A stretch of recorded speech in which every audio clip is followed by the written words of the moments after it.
Olá, eu sou a Bia Amorim, coach de gestores do esporte, e esse é o primeiro vídeo de 2021. Seja bem-vindo ou bem-vinda. Bom, nesse vídeo eu vou responder uma pergunta que coincidentemente umas 3 ou 4 pessoas me fizeram no finalzinho do ano passado. E a pergunta era: Bia, eu quero me formalizar no ano que vem, gostaria de formalizar o projeto que eu já tenho, mas que eu ainda não tenho uma empresa. E eu não sei se eu faço isso formalizando uma associação ou abrindo uma empresa privada. Qual dos dois é melhor no meu caso? Essa foi, em geral, a pergunta das pessoas. E é uma boa pergunta, porque muita gente, quando vai se formalizar, acaba não conhecendo muito bem as regras de cada uma e se perde um pouquinho. Esse processo de formalização tem muita informação e muita gente acaba realmente se perdendo dentro desse processo. E o ponto de grande diferença entre abrir uma associação ou abrir uma empresa privada vai depender muito dos seus objetivos enquanto empresa. O que vale pensar é qual é o propósito principal da empresa, para que ela existe. Por que isso? Porque a associação e empresa privada são muito diferentes entre si. As duas são empresas, mas elas têm propósitos diferentes. Então, a gente pode olhar por alguns ângulos essa diferença entre as duas. A associação, começando então pela parte financeira ou lucrativa. A associação, ela tem que obter lucro tanto quanto qualquer outra empresa. Essa é uma confusão muito comum pela associação ser chamada de uma entidade sem fins lucrativos. Muita gente acha que uma associação não pode ter lucro, e ela pode e deve ter lucro. Eu vou fazer um vídeo mais pra frente falando sobre isso. Acontece que o lucro dentro da associação, ele tem que ser reinvestido na própria associação. Enquanto que a empresa privada, ela também vai ter lucro, mas esse lucro ele é distribuído entre os sócios.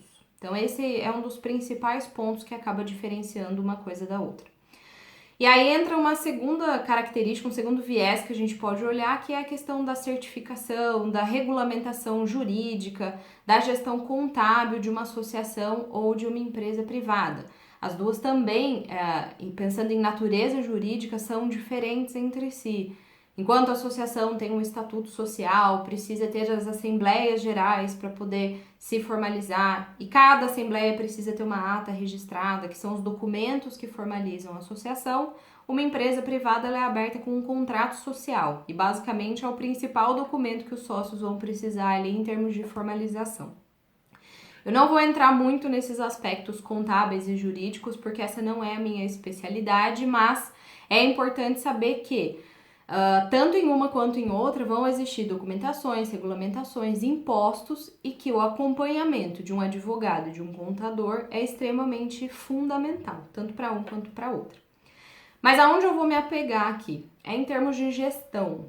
Então, como que a gente diferencia a gestão de uma associação com a gestão de uma empresa privada? E esse é o ponto que eu vou chegar, porque é aqui que aparece a dúvida de muitas pessoas. A gestão da associação, ela tem as suas vantagens e as suas desvantagens, assim como a gestão da empresa privada também tem suas vantagens e suas desvantagens. A associação, ela é gerenciada de uma maneira compartilhada, então ela tem uma diretoria e toda essa diretoria precisa tomar decisões a respeito da associação.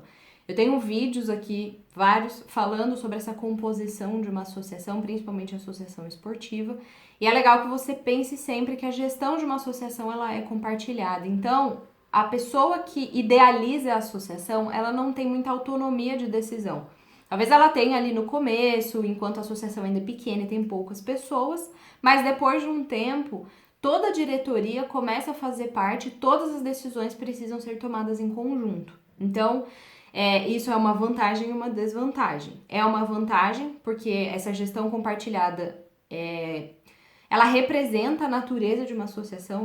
Uma associação ela nasce com essa finalidade mais social mesmo. Por outro lado, ela acaba se prejudicando por ficar uma gestão um pouco mais engessada. Outro ponto em relação à questão da associação.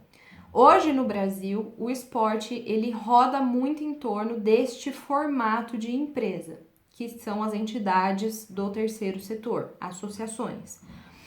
Então, para você conseguir, por exemplo, se inscrever num campeonato oficial de alguma modalidade esportiva, ou para você angariar a maioria dos recursos públicos que são destinados ao esporte, você muito provavelmente vai precisar ser uma associação.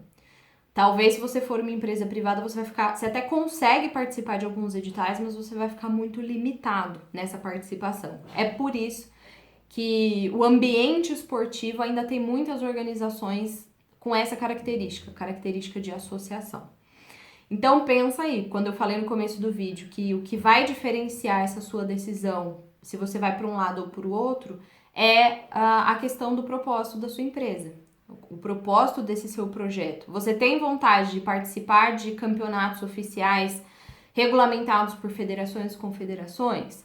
Você tem vontade de angariar recursos de políticas públicas para poder financiar os seus projetos? Se essa é a natureza, a estrutura principal do seu projeto, então muito provavelmente você vai precisar se constituir enquanto associação. Anotei aqui, vou consultar minhas anotações para poder falar de outras vantagens e desvantagens. A associação, ela tem vantagem porque ela é isenta de muitos impostos e isso acaba barateando o custo da manutenção da associação. Por outro lado, ela é uma gestão muito mais burocrática, então manter uma associação gera muita documentação, muita burocracia ao longo do processo, e tem a questão da troca da diretoria. Esse é um ponto que muita gente tem medo também. Você vai lá, você formaliza a tua associação, contrata as pessoas ou chama as pessoas para compor ali a sua diretoria, mas depois de um tempo, esse mandato da diretoria ele precisa ser trocado, e ele vai acontecer por meio de uma eleição.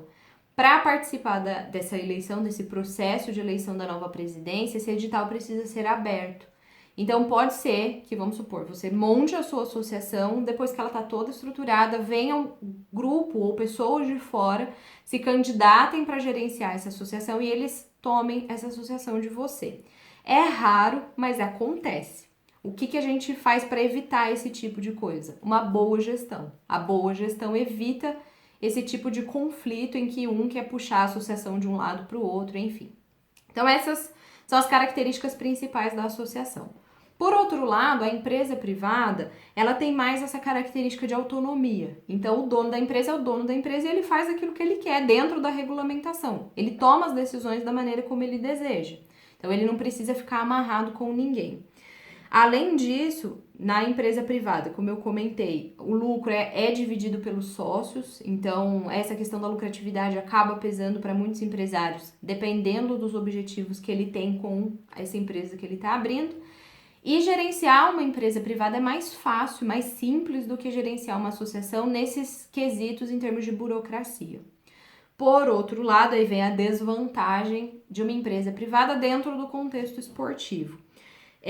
Uma empresa privada ela é mais cara de se sustentar, porque ela não tem tantas isenções de impostos assim como uma associação, mas o principal ponto você talvez vai ficar limitado de poder participar de campeonatos e editais caso você monte uma empresa privada, para poder gerenciar esse projeto esportivo que você tem.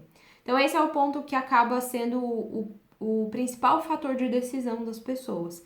Se o seu projeto é um projeto independente, autônomo, autossustentável, que você consegue tocar sozinho, não é uma modalidade esportiva que você vai precisar se registrar em campeonatos oficiais que exijam que você seja uma associação privada, uma associação, uma entidade de terceiro setor, então você pode tranquilamente ser uma empresa privada. Geralmente, quem abre a empresa privada? Quem trabalha com uma escolinha particular, prestação de serviços em personal trainer ou outros tipos de treinamentos, assessorias, seja das mais variadas que a gente tem dentro da nossa área, enfim, são características da área do esporte e da educação física que não estejam relacionadas necessariamente com a participação de uma equipe em campeonatos. Bom, de uma maneira geral, o que eu quis dizer, o que eu quis trazer com esse vídeo são as principais diferenças entre abrir uma associação e uma empresa privada, mas eu reforço que o que vai fazer você tomar essa decisão é o propósito, qual é o objetivo por qual você está decidindo se formalizar. É com isso que eu venho trabalhando ultimamente, ajudando os profissionais a poderem desenvolver um plano de negócios, saber qual é o propósito da empresa, o que exatamente essa empresa vai oferecer, para daí ele decidir se ele vai montar uma associação ou uma empresa privada. Para isso é preciso ter um plano. E quanto mais bem planejado você tiver, essa decisão vai acabar sendo uma consequência do processo. Você tem alguma dúvida ou tem alguma dificuldade para conseguir gerenciar, seja associação ou seja sua empresa privada? Deixa nos comentários aqui embaixo, porque nesse ano de 2021 eu vou me focar bastante nessa questão estrutural de plano de negócios de empresas e associações que trabalham com esporte. Compartilha também com quem precisa saber, né, dessas informações, que você sabe que tem dúvidas ainda sobre isso. E eu te vejo no próximo vídeo. Vamos juntos, então, profissionalizar cada vez mais a gestão desse nosso esporte. Tchau!